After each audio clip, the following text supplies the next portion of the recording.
Donc on continue la Gemara maintenant. Tana echakae de katani me'ematai. Vetu maïshena de tani ba'arvit beresha et teshachlit beresha. La Gemara ici va poser plusieurs questions. Quand on vient nous dire à partir de quand on peut lire le schéma le soir, il faudrait d'abord nous enseigner qu'il y a une obligation. Donc le Tana, il ne peut pas commencer quelque chose en plein milieu sans donner c'est-à-dire à quoi il se rapporte pour dire ce qu'il a dit. Et c'est la première question. Donc Tana, le Tana qui nous a écrit ça, Echa Kai, ou sur quoi il revient des Katani Memata pour nous dire à partir de quelle base il a dit ça pour nous dire à partir de quand on lit le schéma. Vetou, et deuxième question, Maïshena de Tani Ba'alvit Beresha. Les Teshachit Beresha, pourquoi il a mis il a commencé par le Krat Shema du soir, de la nuit, avant, et pourquoi il n'a pas pu t'enseigner celui de Shachlit en premier? La Gemara répond, Tana, Akra Ka'e. Le Tana, c'est-à-dire, il sait que tu connais les versets de la Torah, il ne va pas revenir là-dessus, et par rapport à un verset de la Torah qui enseigne l'obligation de lire le schéma, c'est par rapport à ce verset-là que le Tana nous enseigne ce qu'il enseigne. Dirtiv, ce qui est marqué dans la Torah, Beshoch Becha Ufkumecha, en te couchant et en te levant. Ve'achi Katani, Zman Klat Shema de Shriva, Emat Mishat Shakun Chasim Betromatam. Il te dit, écoute, tout simplement dans le passouk qui dit qu'on a l'obligation de lire le schéma, c'est marqué Beshoch Becha Ufkumecha, en te couchant et en te levant. Donc c'est par rapport à cela qu'il est venu expliquer le mot Beshoch Becha, en te couchant, à partir de quand on peut commencer à lire le schéma. Il a dit au mot les kohanim rendent manger la trouma. Et ça c'est une chose. Ça c'est pour répondre que c'est par rapport à un passouk, et c'est pour ça qu'il a commencé par la nuit. Vei ba'etema, et si tu veux encore une autre raison pour laquelle il a commencé par la nuit, là la deuxième, le ba'etema vient pas répondre à la première question par rapport à quoi il parle le Tana. Il parle par rapport à Zadoraïta, ça ne revient pas. Mais pourquoi il a commencé à enseigner le soir avant le matin? Il dit Yalif mi briato shel olam, de la création du monde. Et la création du monde, nous savons dire Vayi erev, vayi boker, c'est-à-dire que dans la création du monde, on va le soir et le matin. En fait, il faut bien faire attention à une chose. C'est pas sans raison que la Gemara pose la question pourquoi elle a commencé par la nuit avant le matin. Et la Gemara savait ça. Simplement, dans la création du monde, c'est vrai que la nuit est avant le matin. Mais il y a des endroits où la nuit vient après le matin, après la journée, comme au Beth Amikdash, au temple, où là-bas c'est l'inverse, c'est la nuit qui suit le jour. Et d'ailleurs, ce qu'il faut bien comprendre, que le Beth Amikdash fait allusion à ce qui se passera après la venue du Mashiach, qu'à ce moment-là, les choses changeront. Et c'est pour cela que l'acrobate qui a voulu se faire passer pour, soi-disant, le Messie, a voulu faire que la nuit suive le jour, parce que il a voulu montrer que lui, il était déjà la délivrance totale. C'est pour ça qu'il a utilisé, c'était en fait une percherie, une supercherie, une ruse pour essayer de se faire passer pour... C'est pour ça que dans la chrétienté, c'est comme ça. Donc c'est Gemara nous dit, mais là où on apprend du Bret Shalom, dire va y aller, va y boker yom echad. La Gemara demande en ce cas-là, Achi si fadekra beshachar mevarech shtem fanea lacharea. Ou ba'erev var shtem fanea shtem achara l'ité David beresha. La Gemara pose une question. Elle dit dans ce cas-là, après qu'on va nous enseigner le schéma du matin aussi, on va nous enseigner comment l'ordre des bénédictions que nous lisons avant le Kriyat Shema et après le Kriyat Shema, le matin et le soir. Et là-bas, dans la Mishnah qui va nous enseigner ça, la Mishnah qui vient juste après celle du Kriyat Shema du matin, on va nous dire on va nous enseigner combien de brachot dans le fila de Shacharit, et ensuite celle de Arvit. Alors, si tu respectes un ordre, il faut le continuer jusqu'au bout. Ça veut dire qu'on aurait dû commencer par Arvit avant Shacharit. La Gemara répond, Tana, Patar be'Arvit, Vata Tani be'Shachrit, Adek Shacharit, Barrit, Milé de Shachrit, Vata Pashmi de Arvit. Il dit, regarde, le Tana, il est venu nous dire le schéma du Arvit, parce qu'on le lit jusqu'à quand. Ensuite, le Kriyat Shema du matin, à partir de quand jusqu'à quand. Et puisqu'il est dans le Kriyat Shema du matin, donc il parle des brachot du matin, et après il revient à parler des brachot. C'est-à-dire qu'il y a un ordre dans le sens des choses qui sont enseignées. D'accord? Donc on va voir ça dans Rashi tout de suite. Les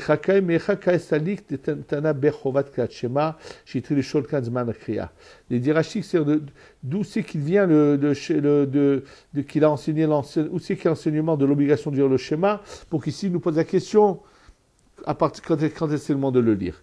Il dit, à Kraka, lui, il sait que tu connais la Torah écrite, et là-bas, qu'on appelle ça, c'est marqué qu'on a l'obligation de lire le schéma, et c'est pour ça qu'il est venu, et il est venu nous enseigner le moment auquel il faut le lire. Viba et Tema, Rashi vient nous dire ce que je vous ai dit oralement, que lorsque la deuxième réponse ne vient répondre qu'à la deuxième question et non pas à la première. La deuxième question, pourquoi Arvit a été mentionné avant Shacharit, mais non pas par rapport à quoi le Tana se base pour commencer à nous enseigner cela. Donc le Viba et Tema, c'est dit Rashi, Ad et Tana Arvit Beresha Yiflam Breto Shalom. C'est là-dessus qu'il vient répondre seulement. Vadar Tana Beshacharit, Mematei Komet Shemar Beshacharit, Vechule. Continuons. Maintenant, Agmara continue. Amar Mor, Misha Shekonim Echasim Echol Betrumatan. Michde Koanim Ematkach Letruma, Mishat Sitakochavim, Nite Mishat Sitakochavim. Amar Mor. C'est-à-dire qu'il y a quelqu'un d'un des commentateurs de l'Agmara qui pose la question. C'est marqué dans la Mishnah, Misha Shekonim Echasim Echol Betrumatam. À l'heure où les Kohanim rentrent manger leur Trouma. Michde, cependant, les Kohanim Ematkach Letruma. À quel moment les Kohanim mangent la Trouma? Mishat Sitakochavim. Au moment de Sitakochavim. Je vous irai juste vous faire remarquer au passage chose très important. Pour la Gemara, partout vous verrez, c'est évident que la nuit, c'est dès qu'il y a 3 étoiles. Il n'y a pas d'autre moment. Donc déjà, c'est une preuve évidente, si on fait bien attention à tout ce qui est marqué dans la Gemara, que jamais Rabbeinu Tam, dont on va parler dans un autre endroit, nous a parlé d'une deuxième nuit. C'est évident, c'est clair, et c'est ce que même Tosfot dit dans Masechet Shabbat, que la nuit c'est à 3 étoiles. Et là ici, la Gemara, elle le dit d'une manière catégorique, sans qu'il ait là-dessus le moindre idée de discuter. La Gemara est évidente et dit, les Kohanim mangent la Trouma quand? C'est la nuit. Misha'at setakochavim. Au moment où les étoiles sortent, c'est 3 étoiles. C'est-à-dire que c'est évident pour la Gemara partout. Si on veut faire réfléchir un peu, on verra que c'est évident pour la Gemara que partout, ces 3 étoiles, c'est la nuit. Il n'y a pas une deuxième nuit. D'accord? C'est juste au passage pour que, quand on voit, qu'on lit la Gemara, si on réfléchit un peu, on se rend compte que c'est tellement évident qu'il n'y a aucune discussion là-dessus, que la nuit, c'est 3 étoiles. Et qu'il n'y a plus à discuter là-dessus. Donc, dans ce cas-là, on aurait dû dire à partir de quand on lit le schéma. Il fallait enseigner dans la Mishnah, donc pourquoi marquer au moment les Kohanim rentrent? Dis-nous, pour la Gemara, Milta Gavurhei Kamashmalan, Kohanim Imat Ka'achle Betruma, Mishat. Donc il dit, il vient t'enseigner au passage quelque chose, que les Kohanim, quand est-ce qu'ils mangent leur trouma? Au moment de la sortie des étoiles. Ve'akamashmalan de kapara lo me'akevet, Ketania uba shemesh vetaher, biyat shemesh me'agvatum lechol betruma, ve'en kaparato mak lechol betruma. Umimai da'ib uba shemesh biyat shemesh, ve'hai veter veter yoma, dilma biyat oro, הוא מאי ותאר תאר גברה, הרב בשאלה תמכני מה קרא ויתאר מאי ותאר תאר יומה, כי דאמרין שערב שמשה ויתקה יומה. Bon. La Gemara donc vient nous dire que cet enseignement vient pour nous dire cela. Alors Gemara nous pose la question, Vea kamashma de kapara me'oma akevet, c'est qu'est-ce qu'il veut nous enseigner au passage? Que bien qu'il n'a pas encore emmené le korban, qui doit lui emmener une kapara, ça n'empêche pas qu'il puisse déjà manger la trouma. De Kedetania, comme on a enseigné, dans le passage où c'est marqué Uba Shemesh, Vetaher. Le soleil est venu, et Vetaher, il est tahor. Ça veut dire, dès que le soleil, en fait, n'est pas venu, est parti, ça veut dire, et donc il y a eu 3 étoiles, il devient tahor, il est pur, et bien que le lendemain, il devra emmener un sacrifice, ce sacrifice ne l'empêche pas pour autant de manger de la trouma. אז זה dit, ביד שמשו מעגבתו מלאכול בן תרומה, ואין כפרתו מעגבתו מלאכול בתרומה.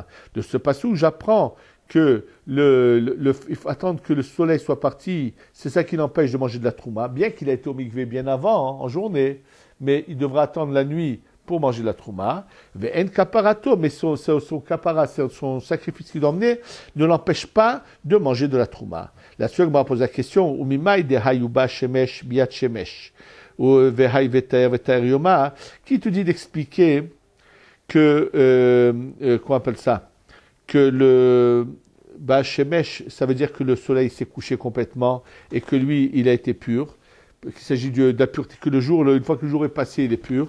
Dilma, peut-être, Biyat Oro, ou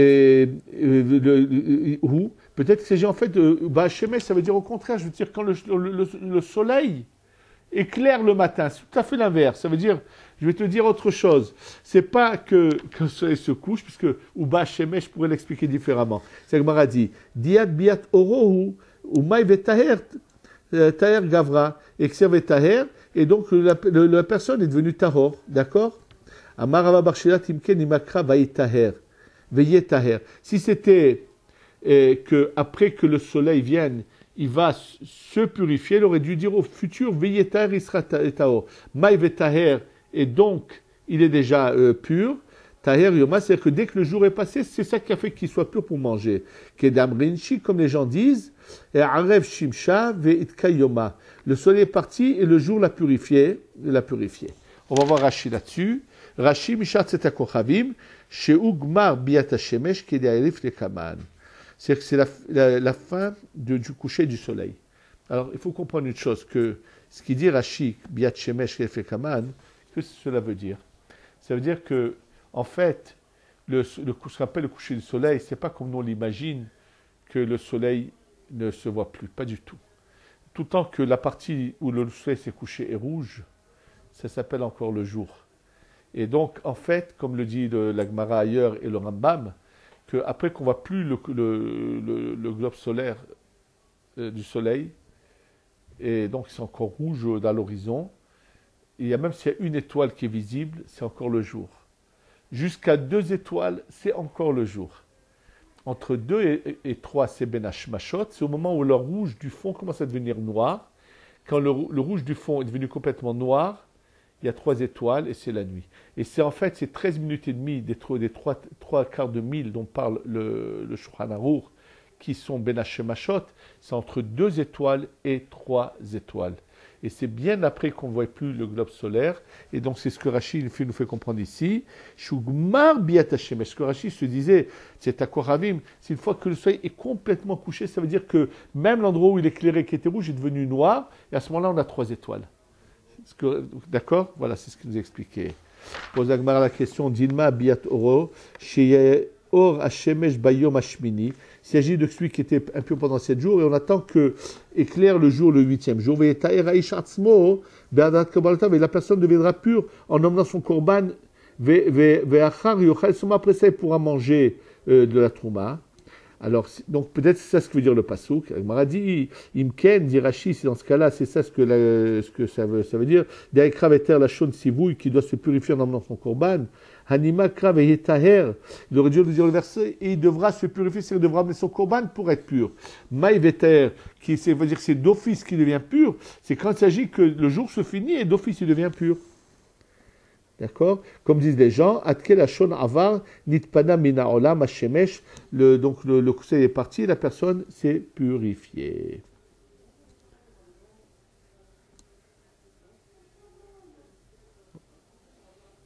Bama'ava, Haderaba Babar Ravshila Atoshami Alehu, ou Ba'ula Mi Ba'ya.